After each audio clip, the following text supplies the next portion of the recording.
নমস্কার, good morning সবাইকে। কেমন আছো তোমরা সবাই? আশা করি সবাই খুব ভালো আছো, আমিও ভালো আছি। সকাল সকাল উঠে রান্নাবান্না সেরে স্নান টান ছেড়ে নিলাম। যাব ঠাকুরবাড়ি, কসবা কালীবাড়িতে যাব। আমার বোন যাবে, বোনের ছেলে যাবে, আর আমরা ফ্যামিলি মেম্বার, দেওর যাবে, যা যাবে, আর আমরা তিনজন। তো রেডি হয়ে নিচ্ছে, স্নান টান সেরে সবাই ব্যস্ত। এই যেহেতু ঠাকুরবাড়িতে যাবো, এই জন্য লাল কালার শাড়িটা পরবো, কালীমা ঠাকুরের বাড়ি। তো আমি রেডি হয়ে নিই ফটফট।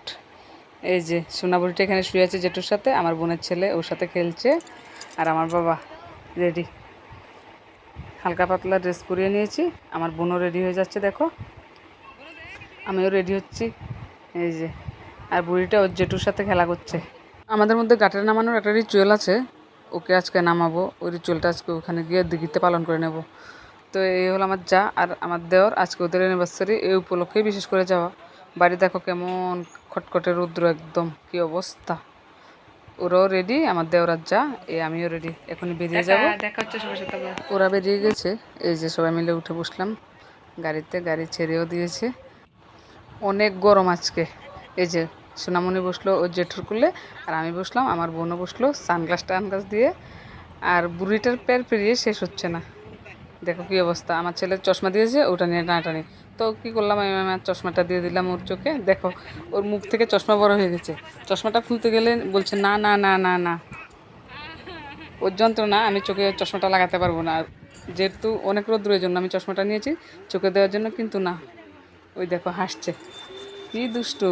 কিন্তু আবার অনেক কিউটও লাগছে, তাই না?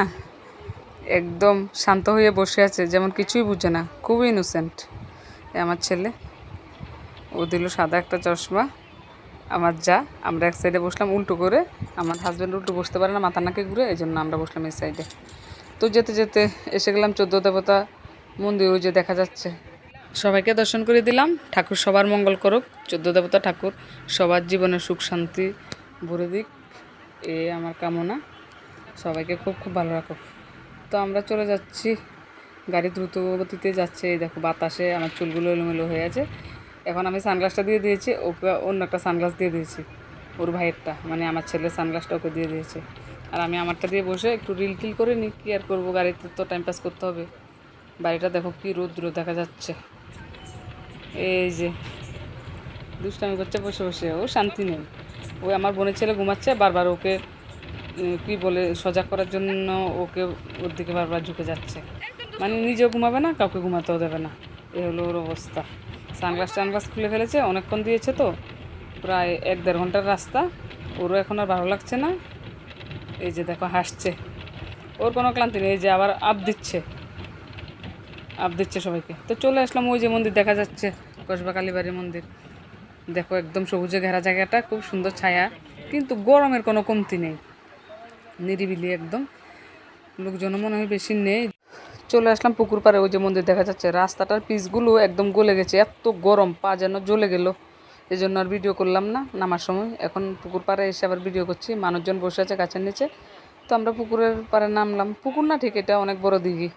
সোনামণির রিচুয়ালটা করার জন্য নামলাম এখানে। দেখো পুকুরের অপোজিট সাইডটা কিন্তু বাংলাদেশ পড়ে, কসবা কালীবাড়ির পুকুরের অপোজিট সাইডটা বাংলাদেশ পড়ে। তো এখন রিচুয়ালটা করার জন্য আমার যা যা যা দেওয়া দরকার সবগুলো দিল, খই, কলা, বাতাসা, পান সুপারি সব দিয়ে দিল। তারপর জলে ঢেলে দিল সিঁদুর, আমি তেল দিয়ে দেবো এখন। অনেক সুন্দর হয় দেখতে, এই যে দেখো একদম স্প্রেড হয়ে গেছে, অনেক সুন্দর লাগছে দেখতে। তারপর সোনামণির কপালে ডিম ছুঁয়ে জলে দিয়ে দেবো, ওকে ধান দুব্বা দিয়ে দেবো। আর ওর হাতে 3 মুঠ চাল নিয়ে জলে দিতে হয়, এটা নাকি রিচুয়াল। তারপর ওকে জলে নামাবো, জলে নামিয়ে জলছিটা দিয়ে উঠে গিয়ে মন্দিরে চলে যাব। এই যে দিলাম ওর হাতে চাল, অনেক কিউট করে দিচ্ছিল। এই যে জলছিটা দিয়ে দিলাম, সবাইকে দিয়ে দিলাম জলছিটা। এখন চলে যাব বুক কিনে মন্দিরে গিয়ে পুজো টুজো দিয়ে সারি। নামলো ও জলে, দেখো কি সুন্দর দিঘিটা দেখা যাচ্ছে, একদম জলগুলো ঝিরঝির বাতাসে নড়ছে। তো এখানে গাছের তলে একটু জিরিয়ে নিলাম, সবাই মিলে আবার চলে যাচ্ছি বুক টুক কিনে মন্দিরের উপরে চলে যাব। রাস্তাটা অনেক গরম, পিচ গলে গেছে, এই জন্য সাইড দিয়ে যাচ্ছি, দোকানগুলোর সামনে দিয়ে। তা আমি আর আমার ছেলে চলে আসলাম মন্দিরের উপরে, এসে বসে আছি মন্দিরের বারান্দাটাতে, আর ওরা বুক কিনে নিয়ে আসবে। দেখো পুজোও চলছে, এই যে মায়ের মুখটা দেখো। মা সবাইকে খুব ভালো রাখো, তো ওরা চলে আসলো, ওই যে আমার বোনকে দেখা যাচ্ছে লাল শাড়ি পরে দাঁড়িয়ে আছে লাইনে। মানুষের গরমে হাঁসফাঁস অবস্থা, সবাই এই মন্দিরের সামনে বারান্দাটাতে বসে আছে। এই যে দেখো, বারান্দা না ঠিক, এটা মন্দিরের সামনের জায়গাটা, উপরে ফ্যান চলছে, চারিদিক থেকে হালকা বাতাস আসছে, সবাই বসে আছে। তো আমার ছেলে, আমার হাজব্যান্ডও এখানে বসে আছে, বলছে মিষ্টি মাও দিকে গেছে, মানে আমার বোনের কথা বলছে। তো পুজো টুজো দেওয়া শেষ, একটু রেস্ট করছি, আমরা বেরিয়ে যাব। এই যে প্রসাদ, এই যে, তো আমরা এখন বেরিয়ে যাব। আমার বোন ওই সোনামণিটা কোলে থাকতেই চাইছে না, ও শুধু ছুটাছুটি করছে, দৌড়াদৌড়ি করছে, ও শান্তি লাগছে না কোলে থাকতে। এই যে দেখো, 1 মিনিটও ওর কোনো বিশ্রাম নেই, সারাক্ষণ শুধু দুষ্টামি। তো আমরা গাড়িতে উঠে গেলাম, আবার পুজো টুজো দিয়ে সারলাম, হালকা পাতলা কিছু খেয়ে, আইসক্রিম বা কোল্ড ড্রিঙ্কস খেয়ে, হালকা টিফিন খেয়ে বাড়িতে চলে যাব। বাড়িতে গিয়ে ভাত খাবো, যেহেতু বাড়ি থেকে রান্না করে এসেছি। তো এই ততটুকুই ছিল আমার ভিডিওটা। দেখো সবুজ রাস্তা কি সুন্দর লাগছে দেখতে, কিন্তু রোদ অনেক। ভিডিওটা আর বড় করবো না আমার। যদি ভালো লাগে তোমরা সবাই লাইক করবে, কমেন্ট করবে, পেজটাকে ফলো করবে। ইউটিউব থেকে যদি দেখে থাকো আমার কি বলে চ্যানেলটাকে সাবস্ক্রাইব করে দেবে। সবাই খুব ভালো থেকো, সবাইকে শুভ দুপুর, টাটা।